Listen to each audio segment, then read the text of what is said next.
Welcome everybody and good afternoon from Ottawa and Montreal. This webinar series is being presented by Families Canada and the Centre of Excellence for Early Childhood Development. I am Zinda Saleh, the Director of Operations at Families Canada. Building on the success of the ECD in a time of pandemic webinar series that was held in spring last year under the Science to Practice project, Families Canada and CECD, we are very pleased to offer this follow-up series. The webinars will be focused on providing evidence-based information to support young children's resilience and recovery. And this is in response to the evolving situation with COVID. The webinar will be facilitated by Isabelle Vinay, an expert in the prevention of disruptive behaviors during early childhood, and also the Executive Director of CECD. For today's webinar, we are delighted to welcome Dr. Tina Montreal. Tina is an assistant professor in the departments of psychopedagogy and counseling and psychiatry at McGill University, a researcher at the McGill University Health Center Research Center, the CHU St. Justine Research Center, and the research unit on children's psychosocial maladjustment, where her research aims to identify factors in the intergenerational transmission of psychopathology in children and adolescents. Among other things, her research has demonstrated the importance of emotional regulation in the adapted socialization of parents for the promotion of optimal development and psychosocial well-being of children. She is a psychologist and psychotherapist, member of the Order of Psychologists of Quebec, and has been practicing in a hospital setting and in private practice. So with that, over to you, Tina. Hello, everyone. It is really a pleasure to be here today, and hopefully my sound quality is good, the image is good, so there's as little distraction as possible. So without further ado, on this topic of anxiety, why does it really matter? Like, we've been talking about anxiety even prior to the pandemic, but it seems that, it's really become salient right within the gist of COVID, and definitely as now we are continuing, or there's that ongoing pandemic, there is some light at the end of the tunnel, but there's still quite some uncertainty. And of course, like one of the things that we want to bring about as well is that, in helping families, that, as I always say, is that some level of anxiety or some level of stress is okay. We're going to be learning that today. Why with the pandemic this becomes something that matters even to a greater extent is because we know, based on research findings, that it's really consistent, persistent, and exposure to chronic entails that it's consistent, it's persistent, and there's very little that's being done to attenuate or to manage it. And it's not to alarm everyone, but obviously what's going on with the pandemic brings about this idea as to why it really matters. Now, we're going to be talking a little bit about the incidence of anxiety, more specifically in children. I'll give you some data on that. But why also it matters is because anxiety is really this kind of like jargon term that I'm going to use, but I'll explain it. It's really this, what we call this transdiagnostic feature. That means anxiety is not just a disorder in and of itself. It has its own particularities. We're going to talk about this. But what happens with anxiety is that if it doesn't really get targeted as part of specific intervention, some cases will go away and attenuate on their own. But for the most part, anxiety, unless it really becomes a target of specific intervention, not only does it basically crystallize and continue and follow many children into adulthood. Some of us here today, we have those kinds of histories. But more importantly is that it can stem into many other comorbid, co-occurring conditions. So we do know that, for example, anxiety has great comorbidity, great coexistence with depression. It's a well-known matter. But also with, psychosis. I've worked many years with adolescents and young adults in psychosis, bipolar disorder. So several, we're talking about eating disorder. So several other disorder embed these features of anxiety. So if we don't treat early, there's chances that it might actually evolve into something more chronic, that's something that impedes more greatly on functioning. Obviously, when we're talking about children, youth, adolescents in general, and even young adults, and I would say even adults, achievement is what? Achievement in school is academic achievement. treatment, but also it impedes on people's functioning, just overall functioning, even occupationally. And in the end, because anxiety is not a single, like many mental health issues, but anxiety is not something that, let's say if I have anxiety, that I just experience anxiety on my own. It's something that transcends into everyone around us, especially the family unit. So having worked many years with families in psychiatric context, it was clear that the mental health issue, anxiety in this case of the youth, wasn't just single-handedly impacting the youth. It was having a great impact on the family unit. And so this is why it matters. This is why we want to address this topic today. If you see this graph, it looks a bit like, don't be sort of like intimidated by how it looks. Even when I produced it, I was like, oh my gosh, what is this? But the idea is that this just shows something. I want to bring your attention to something specific, okay? So this is essentially the annual percentage. So the number of Canadians on a 100 that are presenting with anxiety-related issues. Again, a lot of the times in many studies, there is that kind of inconsistency amongst incidences because it's very hard to really fully assess, for example, and it also depends how we assess. Do you assess, the incidence of anxiety based on signs, based on all diagnostic criteria, based on, for example, making use or accessing mental health services? So as you can see, there's many factors that really affect the incidence. But what I want to bring your attention to here is that first and foremost, what you see is that the orange bars represent females and the blue or purplish bar, depending on your screen, represents male. So, it starts with anxiety that it doesn't discriminate amongst gender, it seems, or sex. It's pretty much, as you see in the lower age, it's very similar. As the anxiety disorder, anxiety symptomatology evolves over time, it tends to basically impact, more importantly, women. We're not going to address this today, but there's many research that have looked into this question. But essentially what I want to bring your attention to in second term, so there's an odds ratio or risk ratio almost 2-to-1 for women. And then the other thing is that if you look here, what do you notice from this graph? And just to save time, I'll give you the answer because I really want to get to the gist of the material. But what really alarms me, and what really alarms in one hand, but really motivates me to want to do more work in improving literacy when it comes to anxiety amongst children, but also doing more research, is this issue here. You see this peak all of a sudden that happens around 10 to 14. We're looking at children that are just about to go into high school. There's a huge peak that occurs here. It's like almost double in terms of incidence. So what that would suggest is there's kind of like that critical period where for those that we think, oh, it's going to go away on its own, it's going to go away on its own, it's going to go away on its own, we're accommodating it. At one point, it's as if all those symptoms crystallize and it has a greater impact, possibly on functioning. And that could explain as to why all of a sudden there's greater reports of it at a later age. But meanwhile, this was like simmering, we call subclinically. So this is why we have to act. We have to really act as much as, I think we have to act at any age level, but specifically our youth that are not yet reaching high school with all of its challenges. Even if you're developing normally without a mental health challenge, how many of us remember that transition into high school? Now imagining transitioning into high school with related mental health issues, how much more complicated or much more of a complex picture it presents for our youth, right? So when we start looking now, we know that it's something that we have to take seriously. And obviously, if you registered for this webinar, you know that it was. So I've convinced you, or I've kind of validated your assumptions. Now here we're looking at, for example, this graph. What does it mean? So essentially what this means is that there's research suggesting, and I looked into this because I looked into studies when I was working at the Douglas, into studies that we call monozygotic twins. So we're essentially looking at individuals that share 100% of their genetic makeup. And then for some reason, it doesn't really matter, they're separated at birth. And then, so that means their environment is different. They have the same genetic makeup, but their environment is variable, it's different. And when we look at those specific cohorts of studies, what we notice is that some of these youths that basically, or these babies that basically had the exact same risk of developing a mental health issue, when they were separated at birth, something seemed to have an impact on that. That means for some of them, of these pairs, obviously they kept the pairs that were different in diagnosis, different in trajectories of psychopathology or anxiety development.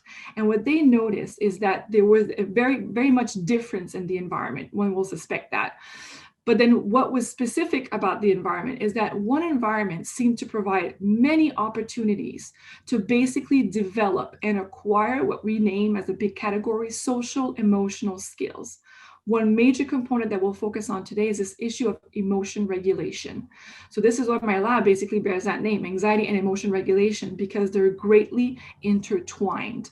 The better we are at regulating emotions, the better protected we are. It's almost like immunity, right? Like the vaccine right now for mental health issues, and as well as more specifically anxiety, is to really develop immunity through building social emotional abilities or competency. Okay, it's not always 100% effective, just as our average vaccines, as we are quite made aware of these days.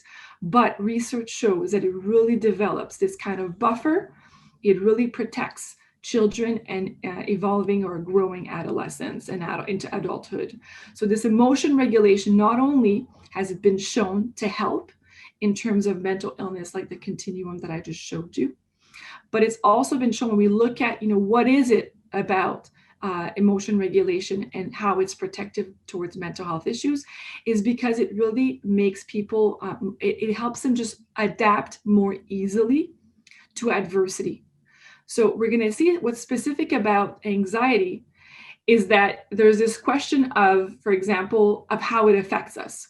Why anxiety, I think, is transdiagnostic. So it affects many disorders across the spectrum of mental health, but also why is it so incapacitating? Why is it so overwhelming when we are living with anxiety?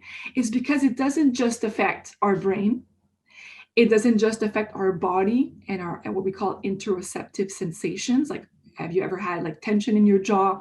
Have you ever been trembling, your heartbeat increasing, your tummy growling, or felt weakness in your legs? Is that it's also behavioral. It's very much into our body, our physiology, but as well, it impedes on our emotion. It takes over our capacity to rationalize emotionally through situations. So it's trifold. It affects all these dimensions of our functioning, of our being. So that's why a lot of people that are anxious, we talk about somatization, we talk about fibromyalgia, we're talking about all these kinds of, let's say, these disorders that have very little or very not exclusive medical explanation. So there seems to be a large psychological component. We're talking about, as I said before, the physical symptoms. We're talking about avoidance, right? The minute we feel anxious, we want to do, it's kind of, it's evolutionary. We don't want to sort of dwell in those sensations, in that state. So we want to avoid whatever triggers it in an attempt to relieve some of the distress. The problem with that is, with avoidance, is that it essentially offers a temporary relief. The minute that I'm faced with that same stress or that same trigger or something similar, it basically reoccurs. And what happens when we see that crystallization, the evolution of anxiety, is that with time it can also generalize. So I may at first be afraid of, for example, going to school during an oral presentation, and eventually it evolves with me having difficulty attending any subject and not being able to go to school anymore. Right? And this is an example of a child, because with behavioral comes also the worries, the ruminations, the constant preoccupation, the feeling that there's thoughts entering our mind that we cannot control. And that lack of power, that lack of predictability, that lack of control over these phenomena that are occurring both at the behavioral and cognitive level have an impact on how we feel about ourselves, the world, others. It leads to a lot of dysregulation. In babies, it's noticeable in tantrums. Babies and infants in uncontrollable tantrums. Those tantrums, let me tell you, I've seen cases where it can evolve all the way into adolescence, even into adulthood, right? But that's why we have people that say, I have uncontrollable anger, uncontrollable sadness. And as you know, in the case of suicide, really feeling so dampened, so sad, so distressed, I can't control. In the case of anger management issues, I explode, I can't control myself. So we see here how it can take very disproportionate features or what we see as well lead to many other sort of issues with the law and what have you, right? With in society has great impact. So really, I think if we go back to the pandemic currently, let's think about it. What is it about this context that's so conducive to stress and anxiety reactivity? how much of it has been unpredictable. One day we have some measures, they're gone, whoops, they're put back in. We're in school, whoop, we're removed from school. We're not sure for how long, take your books home, bring them back.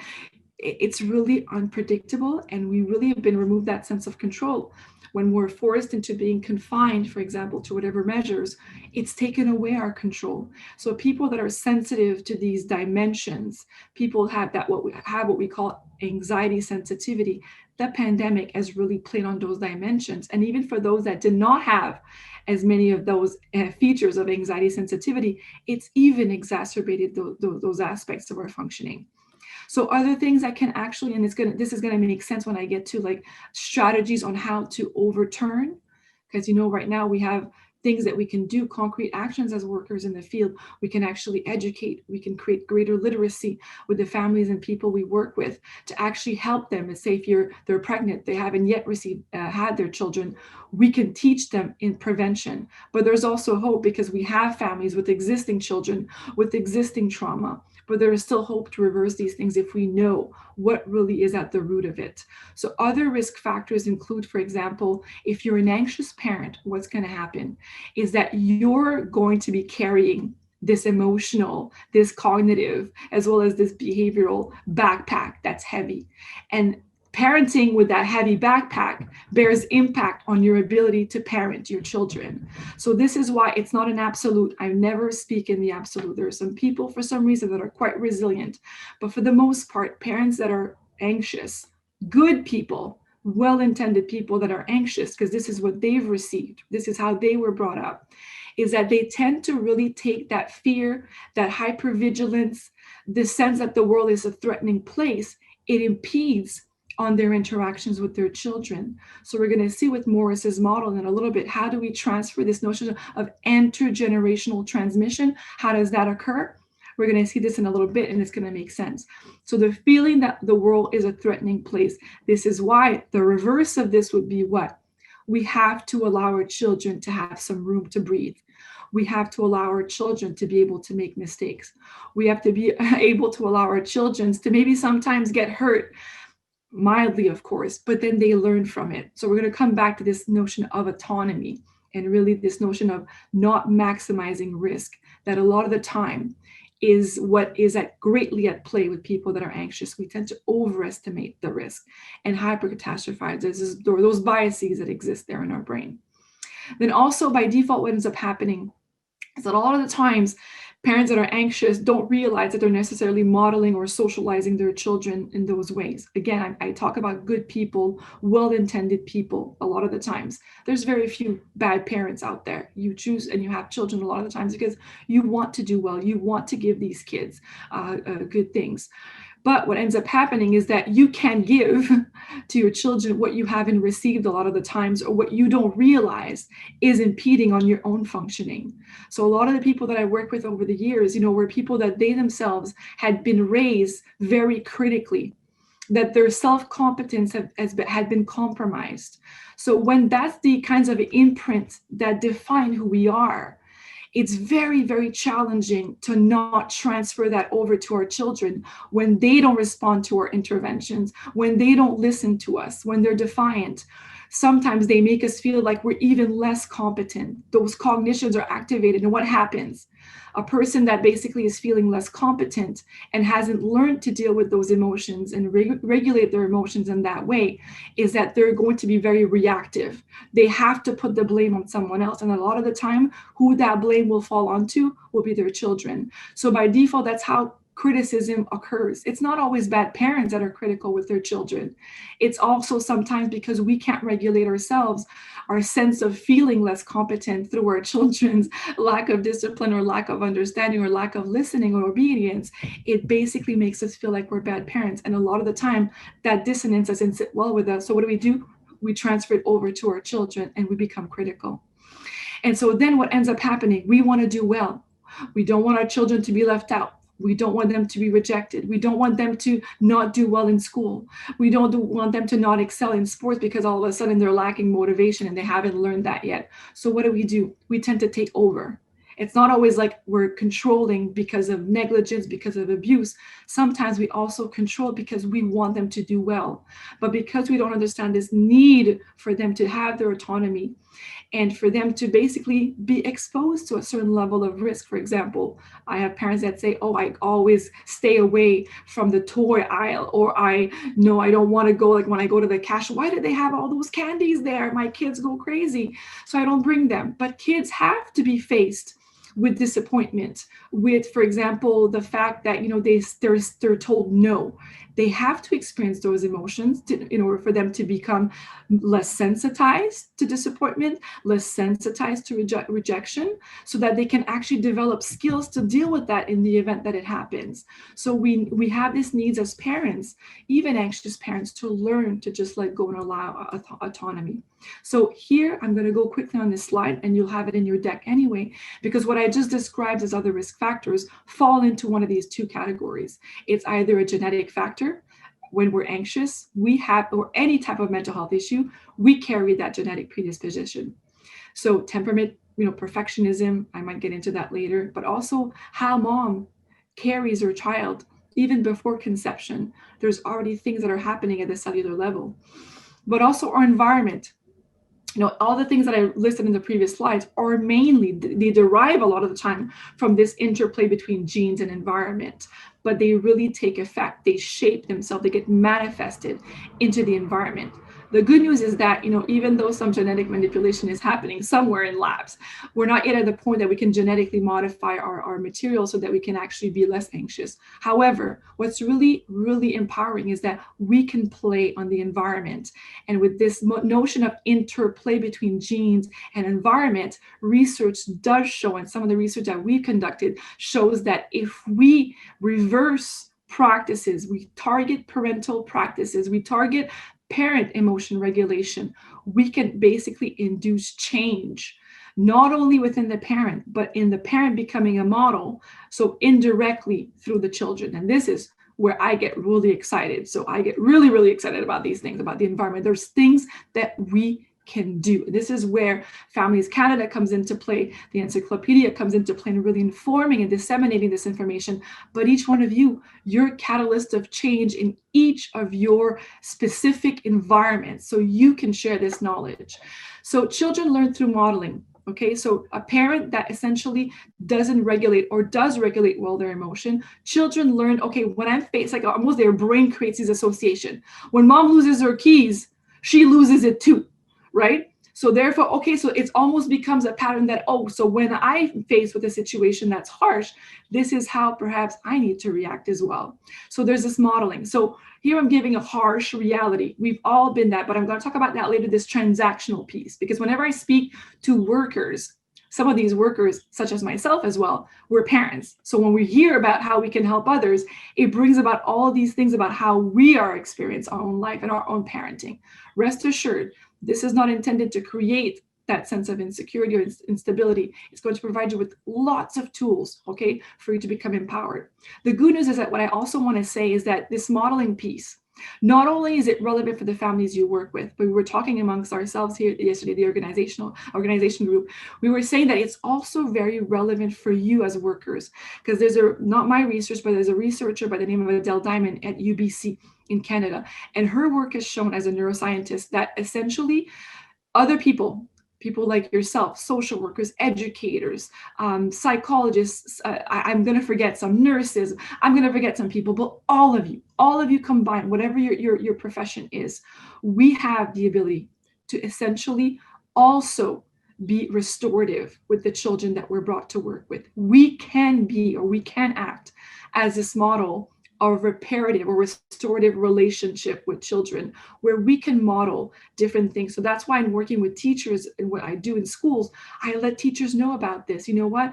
Focus on yourself first, because if you put on your mask first and you start having behaviors that are modeling to your children, your students, it can be a buffer for some of these children. So don't undermine the role that you have, the influence that you have on your sector of activity. Then family emotional climate. So for example, it's going to be very difficult if we're working with families that are from more precarious, more lower SES, families in difficulty, families in transitions, whatever it is, we can't just say we're going to target the child or we're going to target one parent, because children are evolving in a family. And if there's discord in the family, it's a very step-by-step, very systematic and systemic thing. We need to look at all parties. But you've probably seen these pictures of parents arguing and then the children in the back kind of holding their hands. If you do some searches online, you always come on these kinds of pictures. But this is what it is here. Is that families that don't work well together, and we're talking about parents here, but could also be children. Sibling rivalry can also have a great impact on the family climate. So this just brings about, I'm not going to spend a lot of time on this, but we really need to do sort of an assessment of what are the needs of the families that I'm working with. For some, it's more one parent in specific. For some, it might be both parents, not only individually, but also in how they work together. And lastly, this emotion socialization piece, what is that? Well, my research looks into that, and what it essentially means is that basically researchers have divided how parents parent in two sort of categories, not like one that's good, one that's bad, not necessarily the type of style that we've seen before, like secure, insecure, like there's some taxonomy on that, but they've looked at what could be called punitive versus supportive. And in supportive, we often have that image of, let's say, the parent that is like, as you see here, like my child is having a tantrum and I'm there to support. That's true. But in the punitive also falls in the overprotective. So essentially, when I have a child, a lot of the times if I get angry at my child because they are incessantly crying, okay, it's not always because I'm someone that's very violent and I want to hurt my child. Is that we know that in a lot of parents, and we see that the minute children are born, for some parents, just the crying elicits, and we have pictures of brain activity showing this, it elicits so much distress. I want this pain to stop in my child. It's almost as if I'm taking on a lot of their pain. I cannot deal with this.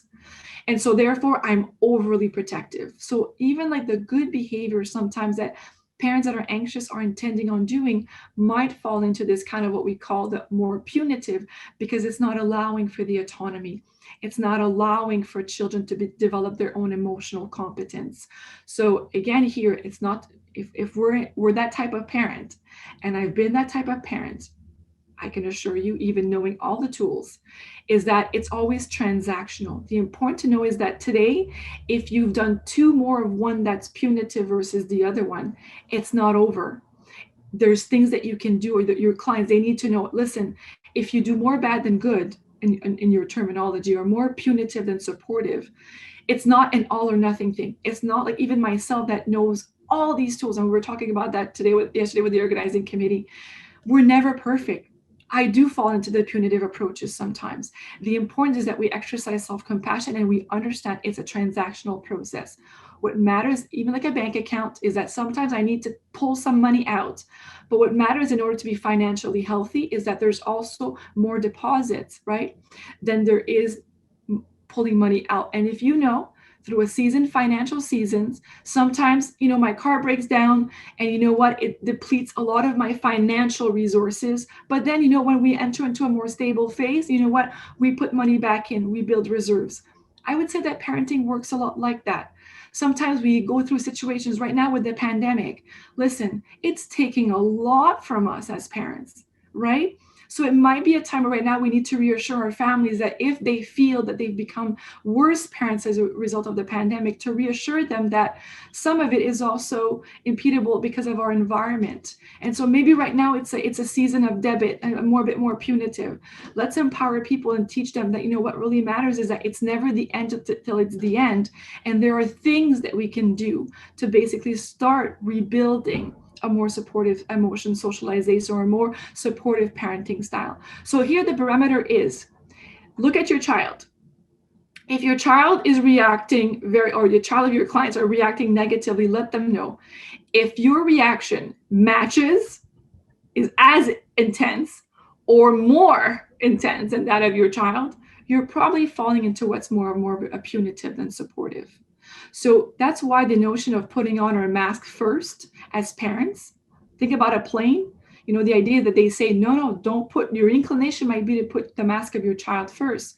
But in doing so, If you run out of oxygen, then not only are you going to be depleted of life, so of oxygen supply, but also your child. So it's not selfish to basically look into taking care of yourself first before attending to others. And that also applies to you as a worker. So quickly, we're going to run through these slides. Secure attachment at the base of it. We need to be reminded of that. What I was telling the team yesterday is that essentially why so many good families, even people that we would assume that have all their act together, is that a lot of us right now, and schools tell me, this is not me posing a judgment, this is what I hear of working with schools. Performance anxiety, children are stressed. I was watching a documentary on a local station here while I was doing a little holiday a few weeks ago on what's called Télé-Québec. And they had this documentary with youth that were talking. They were so insightful, they're so bright, and they were talking about their experience at looking at their parents, their models. They were essentially talking about this emotion socialization, or this socialization of what they should be or what they have to look up to. And they were saying, I see my parents striving to perform and perform. And you know what? I feel that there's something missing. So what we need to do is that it's not that what we're saying today or what I'm saying is saying, okay, stop asking your children to perform. Stop having expectations for them. Stop, for example, having dreams for them or trying to elicit these dreams of achievement in them. That's not what I'm saying.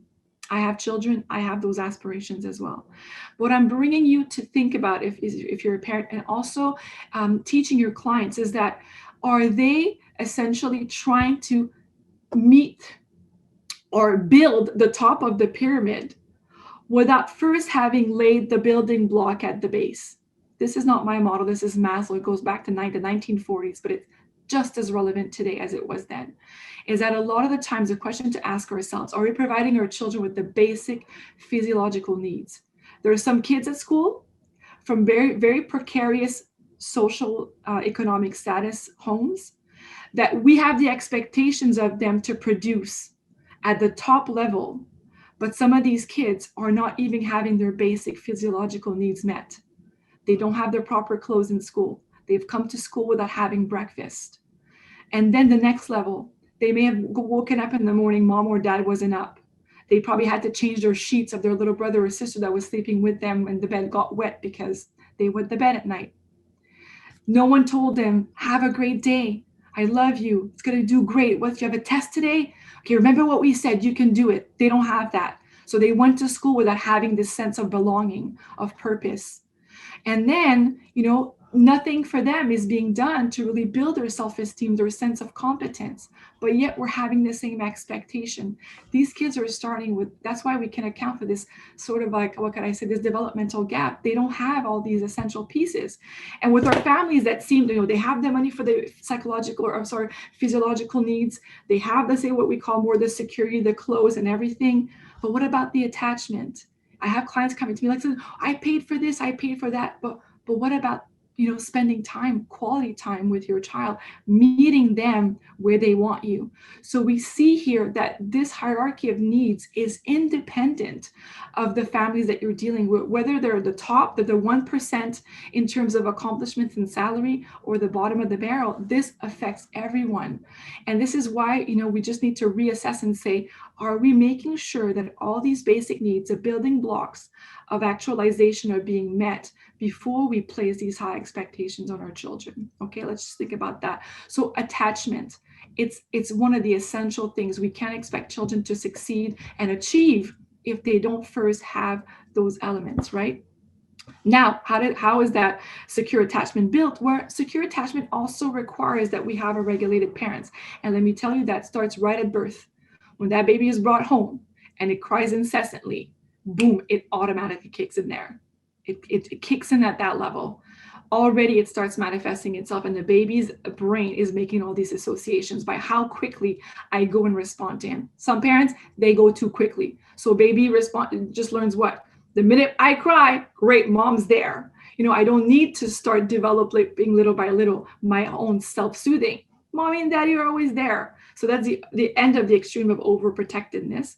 And then the other extreme, what happens with babies when they're neglected? They cry. Eventually what happens? They stop crying. Why? Because they learn that even if I cry, I'm depleting all my resources. I get tired. And you know what? In the end, mommy doesn't come, or I'm still hungry, or nothing happens. So these are the two extreme, right? It starts very early on. So what we need to teach our parents is that, you know what, right now the pandemic is bringing stress upon us, but not all stress is bad. As we see here, this again is a curve that's been done by Yerkes and Dobson, goes back to the early 1900s. And what they've taught with their model is that, you see here, if I have zero stress, I do nothing. How many of us, let's say, have to go cleaning? Oh, I don't want to clean. What happens? Not much stress about cleaning. You know what? It'll go to tomorrow. What ends up happening? Nothing happens. No cleaning happens, right? Zero stress leads to zero actions. So essentially, some stress is necessary to bring us to action. And this is very evolutionary. Our brain is perfectly designed to deal with adversity. Whenever stress kicks in, start telling yourself, this is just my body. It's called HPA axis. Hypothalamus, pituitary gland, and the amygdala are kicking in, and they're basically doing their jobs. Evolutionarily, it was to ensure our survival, not because of our more nomadic lifestyle. Sometimes it gets activated when it's not supposed to. So one of the first things to tell yourself is that sensing stress can be perceived, instead of a threat, as a challenge, challenging me to stand the course. What differs between threat and challenge is that they both elicit a reaction of fear. They both induce this sense of, am I going to make this through? What's different between the two is that challenge entails, I know and I recognize that it's going to be stressful, but what differs is that I accept the challenge and I keep an optimistic mindset that even if it's challenging, I have the self-competence required to tell myself that I'm going to make it through. So this is the basic, very, very, very loosely, the difference between the challenge and the threat is that it's not that when I'm challenged, I don't realize that it's affecting me. It's just I have a different mindset on what's happening. So I might just go to this slide first and come back to the other one. I'm just getting inspired right now. So here, what it basically means, it's not just the stress itself. It's not just a situation, because actually in more chronic levels of anxiety, even situations that most people would deem to be unstressful, for example, eating pea soup. Maybe for some you're like, ooh, pea soup. But there's some people that develop, for example, phobias to that, a specific fear or anxiety about something. So it goes to show that even neutral situations can become conditioned to induce fear. So this is why we have to be empowered to basically change our mindset, change our perspective about a situation. It's a conscious effort for a lot of us. For some people, if you were brought up by very zen, very easygoing parents, maybe this comes to you very naturally. But I would say on average, it's not natural. It's not a natural inclination for many of us. So we have two opportunities. It's like a situation. It's not the situation per se. It's how I view the situation. It can be seen as, oh my gosh, the situation of confinement can potentially be an opportunity and open my mind or my experience to something that I hadn't envisioned, versus a situation that by default induces fear, threat, and stress. Now this entails, I'm going to go back, that this entails that essentially we have control over our thoughts. Thoughts are not facts. That's one of the first things we teach people. And I teach children in school, but we teach people that come to us from an anxiety disorder saying, listen, you just got a thought that went through your mind. I don't know. Something's happened to my husband. He's not answering my calls. Or, you know what, like this pandemic where something bad is going to happen. I'm going to get sick. And it's not because there's always a risk. But it's not because you have that thought, or even the thought, I'm a bad person, I'm a bad parent. It's not because you have that thought that it necessarily means that you are. Thoughts are just thoughts. And how you basically think affects how you feel, and how you feel affects how you behave. An example of this is if you think that you're a bad parent, or you think you're bad in school if you're a child. I'm bad at school. No one loves me. People will reject me. What ends up happening? I feel depressed, sad, anxious. And what ends up happening? I avoid going to school. And a lot of the times, why? Because I have all these sensations related to anxiety. On the flip side, if I tell myself, you know what? There's always a risk, but you know what? I'm going to do my best to do this. And in the past, I've been scared with certain things, but you know what? I've succeeded. All of a sudden, this triggers a different set of emotions, maybe encouragement, maybe hope, maybe, a little bit of joy. And then on the opposite, this will reduce the incidence of avoidance because I'm going to feel more encouraged. And it's this kind of like or this kind of cycle that essentially predicts our well-being. Okay, so thoughts are not thoughts. Now, what can I do? Well, one of the things that we teach kids is that basically don't judge your thoughts. Don't say they're bad, they're good, like once, having a moral stance on it. That creates dissonance in and of itself. And maybe we'll get a chance to talk about that. But, like I often talk about what we call a spaghetti strainer, or making spaghetti with kids. We have this analogy where we teach, listen, imagine that the spaghetti are your good thoughts or your helpful thoughts. And the water is like the not so helpful, because once the spaghetti is cooked, you don't really need the water anymore, right? But what we tell people is don't judge the thoughts, because, at some point you may kind of need some of that water to cook the pasta. So sometimes having or kind of like paying attention to some maybe less helpful thoughts, if you don't really act on them, could at some point, not necessarily be a bad thing. But eventually what we teach the kids is that imagine that, eventually if you feel that, the water is no longer helpful, you just toss it over and you're left with the good thoughts. This is like a plain analogy. I can go more into details if you wish, but essentially it's the same thing with this image here, is that once we get a thought, we just tell ourselves, okay, I'm a bad person. I will fail. They won't like me. Are those helpful thoughts? Well, for me, maybe like in the case of my presentation, maybe simmering in those thoughts a little bit may have helped me to make sure that I'm well prepared for this event. I don't want them to think that way. So those thoughts are not very helpful. So I'm going to put them there for now, but I'm actually sort of relying on those unhelpful thoughts to kind of help me motivate myself, think back about the curve, to just prepare adequately. So I'm not becoming overwhelmed with them. I'm just kind of using them, sort of making sense of them to help me become more motivated. However, I want to also work to not become overwhelmed with the negative thoughts. I want to also work consciously at producing some more positive ones. Like, you know what, Tina, when you prepare adequately, when you prepare well, it works out. Every time you've spoken with your heart, Tina, it's worked well. So some of the more helpful thoughts that I also try to initiate. So that way it creates a more sort of like balanced mindset. And eventually, if I have thoughts such as like, Tina, you're going to fail completely. Well, I may detect right there and then that that's not a very helpful thought, and it creates a high level of anxiety in me. So I'm just going to trash that one. So this is what I use with children. I use this with adults as well. And you can actually even use it for yourself, because between you and I had to use this as well in preparing for this talk, because I was quite anxious about doing it and I wanted to do well. One of the last strategies as part of this module, and I would say I'm going to probably wrap up in like less than 5 minutes, is reserving some time for worry. It maybe sound like, what? That's just odd. Like you're talking about, like necessarily that, anxious people or anxiety, we have to try to reduce it or manage it. Well, if you schedule your worry time, think about this control now and this issue of predictability, right? Anxiety is unpredictable and it takes over me and I have no control over it. Well, here's a way of using what's happening and regaining control over it. So you know what? I'm going to make it predictable. I'm going to put it into my calendar and I'm going to gain control over it. It's not just going to basically impact me at any time. I'm going to decide when in my calendar or in my schedule when it's going to be time to worry. What that ends up happening, and I can get into more details if you have a question later, but what I see in clients and in myself is that, let's just say I took some time to worry yesterday. And this morning, this tends to want to reoccur again. I'm going to say, no. I put all that energy into worrying yesterday. So I did all the worrying already. So it's not time. And if I'm about to worry, let's say it was the day before yesterday, before my worry period, I'm like, oh, you know what? I'm not going to let this bother me right now. I'm sort of just going to like wait till my worry period and I'll do that. So it doesn't work. Like, it's not like all of a sudden the thoughts go away, but it's sort of like training my brain to say, you know what? Anxiety is not me. Anxiety is something that comes in, but I can control when it occurs.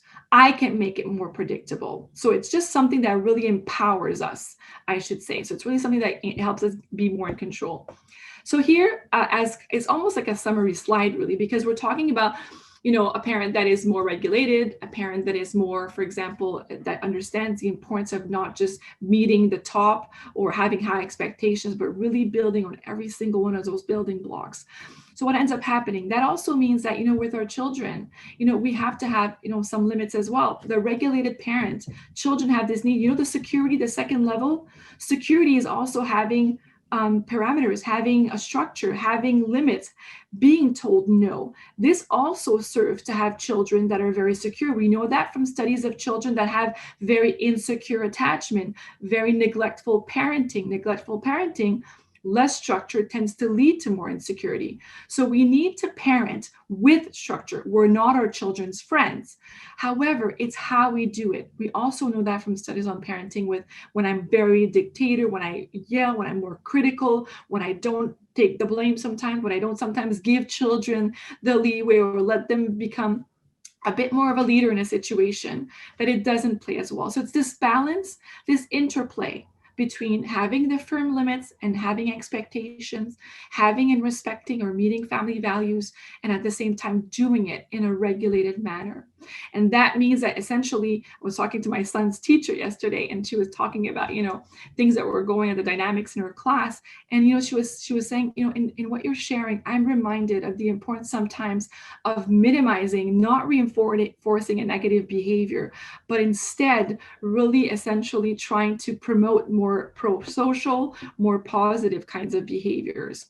And so this is what, my first point about the empathetic limits and support brings into, I mentioned the opportunity for children to lead. I have a little piece that I did with Naître et Grandir, which is essentially a publication specifically for children, petite enfance, childhood, all the way to more adolescents or older children. And, the whole piece was on negotiators, our little negotiators, when to know to just let children take the lead, providing them with that autonomy so that they can build that second to last level right before self-actualization, which is self-esteem, self-competence. And this is why we need to provide these opportunities. And this is why sometimes with hyper vigilant, overprotective parents, sometimes they don't provide enough of these opportunities for children to take the lead because of that potential risk. And we need to educate parents on the importance of that balance and striking that balance. And the same goes with this, right? Sometimes the importance of, giving children the opportunity to be disappointed, to feel let down, to feel sometimes like, they got, they're always, not getting ready in the morning and they're getting late for school, and I'm always overcompensating as a parent. Well, perhaps building the opportunity for them to experience the consequence, but at the same time, live that experience of disappointment, live that experience of stress, so that in the future, when it comes time to getting ready, they can go back to that emotional experience and say, oh my gosh, I don't want to relive that again. So I'm just going to basically do what I have to do. And of course, we said it before, avoid criticizing. It's one of the important main factors in punitive emotion socialization. And I think that happens with one child directly. We criticize them, but sometimes I have a talk on sibling rivalry on my website, and we talk about that a lot of the time. Sibling rivalry arises from parents without realizing that they compare children, and it can build some sort of animosity over one child over the other, which can actually fuel and play or tamper with the family climate. So lastly, we talk about autonomy. It's going to be very quick. It's essentially making sure that there's a right balance. We strike the right balance between the expectations. Remember the self-actualization level of the pyramid, but also the idea that, are we allowing for like teaching children it's okay to make mistakes? Are we allowing them to even like just try by not being overprotected? And most importantly, our parental expectations of our children, they might be ours, but are they shared with our children? Are they realistic for them? Are they flexible enough? Are they attainable, right? We know that when we have children with developmental difficulties or deficits, we can't have the same expectations sometimes. So in any case, in all children, are these realistic and are they attainable? So instead, having that balance, a lot of us, we prioritize, performance. We prioritize sometimes things that are, this society also romanticizes or lets us know as parents that we should strive to form and build in our children. But what about teaching them the importance of effort, that, of mastery, that it doesn't come to us all the time automatically. And if you stick at something, that you actually might develop some form of proficiency in something. Teach about gratitude. There's studies showing that children that are grateful that our children are happier, and that serves a basis of protection against, for example, future depression, suicidal ideation, and more importantly, also giving them that autonomy. Are we giving them the space to actually be able to develop that self-competence? And all these items that we've seen here, these dimensions that we've spoken about, this is what will create. And I use the term temperate specifically. Temperate means, in terms of climate, that it's not like, this like positive psychology that it's always going well, but also it's not always going to go bad. This transactional piece where we just want to create a level of peace and of working relationship in our families. And so if you want to know more about the things that we do, we have the Healthy Minds, Healthy Schools. There's schools in the name because it was designed originally for teachers, but I have a lot of psychologists and social workers, nurses working with children in pediatrics, parents using the book, because everything in it is all the things that I've talked about: how to build social, emotional gratitude, mindfulness, metacognition in your children and the children you work with. We also have a parenting care program that we run, 5 sessions. Now, because of the pandemic, yay, it's become virtual. We didn't think about that before. Now it's accessible to parents all over North America. So the registration and more information can be found on our website. Lastly, this link will be shared with you as well by the team, a piece that I wrote in the conversation, which is filled with very useful hyperlinks connected to resources. So really how to build stronger families in the pandemic, but also beyond the pandemic. That will be shared with you. And again, this is all I had prepared for today. I hope that the content was deemed useful. And with the minutes that are left, I'm going to essentially take a little sip of water and allow to yourselves to hear and exchange and comment. So the platform is yours. Thank you so much, Tina. Thank you. That was fascinating. And I'd like to invite Isabel, if you have any comments or thoughts on this while we wait for some questions from the participants. Yes, well, thank you, Tina. I always learn with you, and I think you're so generous into providing strategies, ideas, and I really appreciate that. But I was thinking, you made such a strong case of the importance of prevention when we see how it develops over time, anxiety, and how important parents are. Do you think, we know that some parents, they don't have that availability in terms of emotional availability to provide, those 5 strategies that you were talking, secure environments, etc. Do you think that us as service providers, even though we know that parents are not maybe seeking for help or not receiving the support they can, do you think that our actions impact children, even though there are things that need to be changed in the families? Absolutely. Like I mentioned briefly in my talk, the research that's being conducted by Adele Diamond, but also there's a Center of Childhood Resilience at Harvard University, and they talk about this as well. The importance of really like one individual. So I always try when I work with teachers or any other educators that I work with or professional, I say, listen, do not minimize the impact that you can play with these children. Think about all our lived experiences. Some people define it as ACE, so experience of adversity, and they leave an imprint on us. So what ends up happening in a transactional model is that the more positive interactions that this children gets, let's say through you, as your question was asking, Isabel, is that you can actually, so you start with this kind of like transaction, and over time, if it's consistent and then the child fails, and consistently you still sort of like model and socialize, encourage, build, teach a child to do a lot of self-compassion, you're actually sort of erasing. It's as if you're erasing. It's a big blob, big blurb, like a big dot, something very heavy on the child. And imagine that every single action you're making that's pro-social and proactive, you're basically sort of erasing, taking a hit at it. You're removing the impact of that stain. You're basically, I'm a lot in cleaning, and can you see? But it's as if you're washing something on that child. They're tarnished, they feel damaged, and through your actions, you can rebuild that child by removing that sense that there's something wrong with them. So be encouraged in your role. And also, I'd say with parents, a lot of them as well, they know they're bad parents. They feel that they're bad parents. Sometimes even as educators, as psychologists, I was talking to my students this week, that to be reminded that where these people come from. So if we can exercise a lot of compassion toward these individuals, instead take on a role of coaching, of modeling. So imagine they become the infant, because a lot of these people, especially with the more precarious families, there's still that little hurt, damaged little girl and little boy in that adult's body. And so there's still a possibility of also having positive impact on these adults. And you know who will be benefiting in the end? The child. The child will be benefiting because the interactions with that parent become more secure ones, more positive ones as well. So you have a fantastic role. So every day you wake up, remember how amazing individuals you are. So if you can retain one thing from this talk, is that, you know, what you do is not valued enough, and you have that amazing impact to positively change and affect people's lives. If you believe it, it starts from you as well, right? You have to believe that you have that potential as well.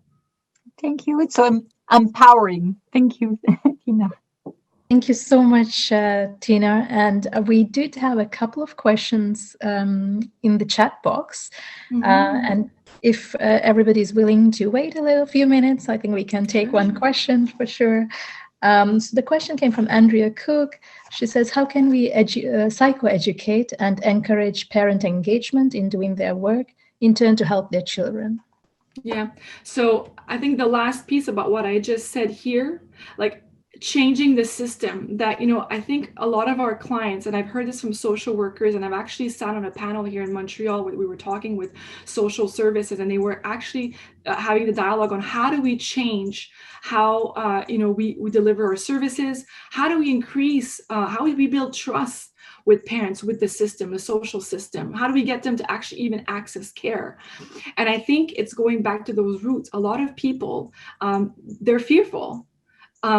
They're anxious, they have psychopathology. So the root of anxiety is fear. What's fear? Fear is that, you know, you feel a threat, you mistrust, you expect the worst. So I think we have some work in trying to basically just from the get-go, it starts with us in changing our mindset and how we view these people. In therapy, for example, if you're a victim of abuse, and I'm not saying this, but what we do is in order for the victim to become empowered, the first step is them understanding that what happened is not just because of them, but where the other person comes from. It's creating that sense of empathy and compassion towards the person that inflicted harm. So I think a lot of the times we're busy, it becomes administrative, but you know what, like, yes, part of our job is administrative, but we're dealing with human beings. I always remind my students is that we're not working with machines. We're working with complex beings. And I think at the first part, what emotion regulation does is that it helps us take away judgment. It helps us take away prejudice. It helps us basically see the common thread in all of us humans. You know, most of us, there are exceptions, but most of us, we want to do well. A lot of the times we don't know how. So I think the first step in helping families is starting to work on our prejudices, our judgment, and really sort of believe that people can change. I had one mentor one time that told me, Tina, the beginning of change in your clients starts with you believing that it's possible. And then you can empower other people to believe that it is true.